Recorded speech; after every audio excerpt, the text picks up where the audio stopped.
నమస్తే ఫ్రెండ్స్. ఇంతకాలం మనము ఇప్పటి వరకు ఎన్నో పుణ్యక్షేత్రాలను చూసాం. అందులో భాగంగానే ఉమ్మడి నిజామాబాద్ జిల్లాలోనే ట్రెక్కింగ్ చేస్తూ వెళ్ళాల్సిన ప్రదేశం అనేది ఒకటి ఉంది.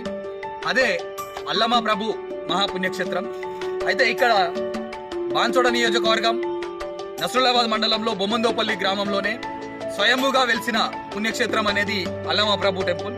ఇక్కడ ఎంతో మహిమాన్వితం కలిగింది ఉంటుంది. ప్రతి సంవత్సరం ఇక్కడ 5 రోజుల పాటు జాతర నిర్వహిస్తారు గ్రామ ప్రజలు ఎంతో ప్రతిష్టాత్మకంగా. ప్రతి అమావాస్య రోజు సాధారణంగా అమావాస్యని పనులన్నీ పెండింగ్ పెట్టుకుంటారు, కానీ ప్రతి అమావాస్య రోజు కూడా దర్శనం చేసుకునే ఒక ఆలయం అనేది ఇక్కడ మాత్రమే ఉంది. అది బొమ్మందోపల్లి గ్రామంలోనే మనము అటవీ ప్రాంతంలో దాదాపు 3 నుండి 4 కిలోమీటర్ల ఎత్తులో ఉన్న కొండలను ఎక్కుతూ మనం చూడాల్సిన ప్రదేశం ఉంది. ఈరోజు మన వ్యూవర్స్ అందరికీ చూపిస్తున్నాను. అయితే 2024లో ఇది చివరి సోమవారం. అదే ప్రత్యేకంగా ఈ సంవత్సరంలో 2024లో చివరి అమావాస్య కూడా. అయితే మనము ఈ అమావాస్య రోజు ప్రత్యేకంగా శివునికి అతి ప్రీతికరమైన రోజు సోమవారం కావడం ఎందుకు అని దానిలో ఉద్దేశంలోనే అమావాస్య రావడం వల్ల ఈరోజు మన వ్యూవర్స్ అందరికీ ఈ స్వామివారిని పరిచయం చేయాలనుకుంటున్నాను.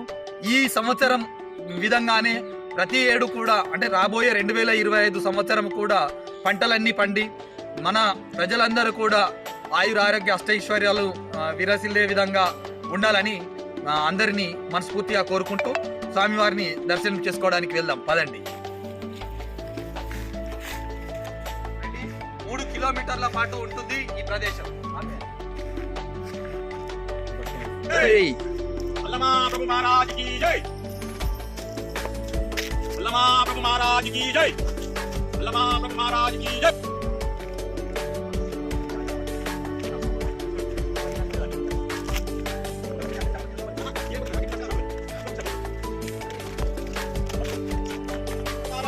జై.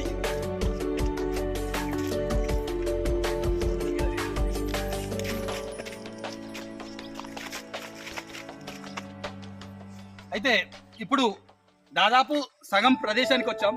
దీన్ని సిద్ధుల ప్రదేశం అని అంటారు. ఇక్కడ సిద్ధుల స్వామి వారు ఆ మధ్యలో పూజలు చేసి ప్రతిష్ఠించిరు అని చెప్పేసి మాట్లాడుతూ ఉంటారు. రండి. అయితే ఈ ప్రదేశానికి ఒక విచిత్రం ఉంది.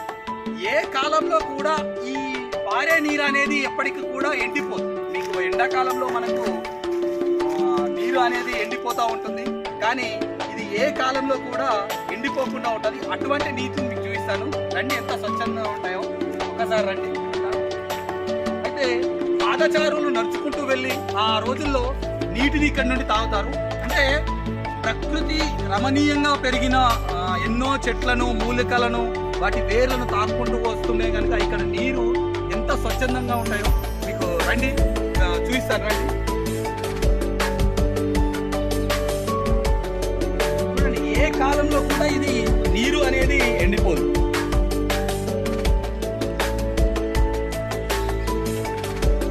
ఇక్కడ ఉన్న కుంట ఇది ఎప్పటికీ ఏ కాలంలో కూడా ఎండిపోదు.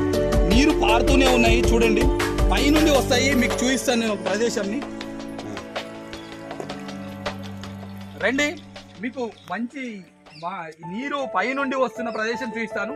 ఇటు రండి కెమెరామెన్ గారు. నీరు ఎంతో స్వచ్ఛంగా ఉంటాయి. ఇలా రండి.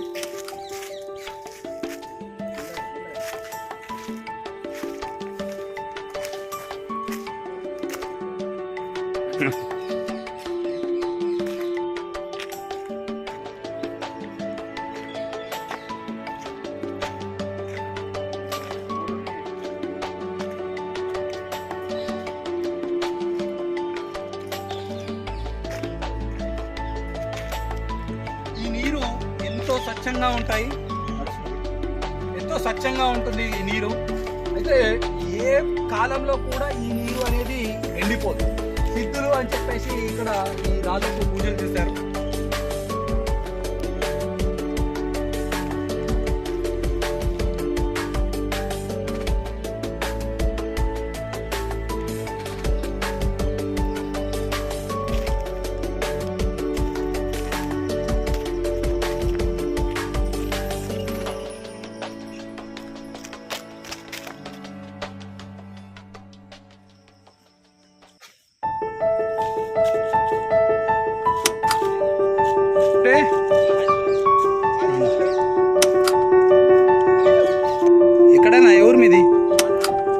హాజీపురా వస్తావా ప్రతి అమావాస్యకి వస్తావా? మనము ఇప్పటివరకు 2 కొండలను ఎక్కేసి వచ్చాము. ఇప్పుడు చాలా పెద్ద కొండ చూడండి. ఆ చిట్ట చివరన ఉన్న కొండకు ఇప్పుడు మనం ఎక్కాలి.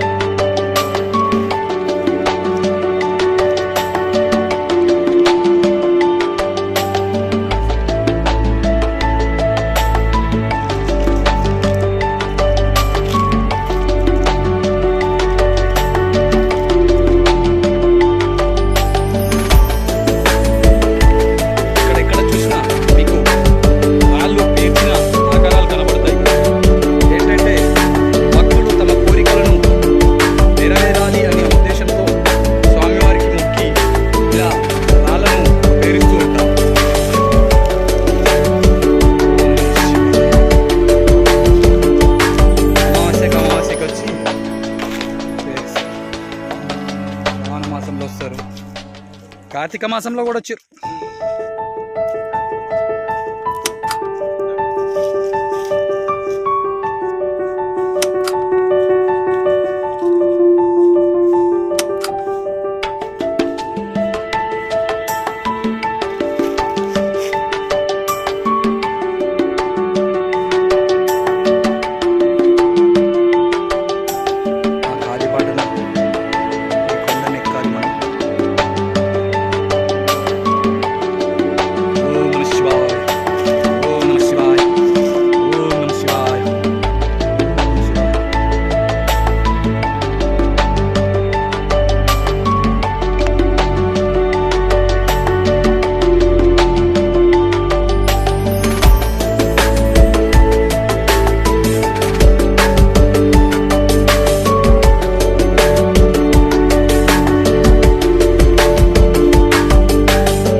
వచ్చే అమావాస్య రోజు ఇక్కడ 5 రోజుల పాటు జాతర కొనసాగుతూ ఉంటుంది.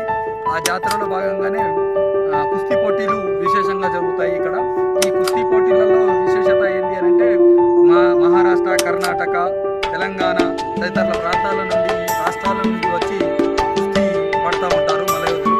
రండి మనం ఆలయం లోపలికి వెళ్ళి ఒకసారి చూద్దాం. ఎంత బాగుంది, స్వామివారిని దర్శించుకుందాం. చివరికి అలమా ప్రభు స్వామివారి స్వయంభూ లింగం ఆలయానికి చేరుకున్నాం. చూడండి, మొత్తం దట్టమైన అడవి మధ్యలో ఉన్నాం మనం.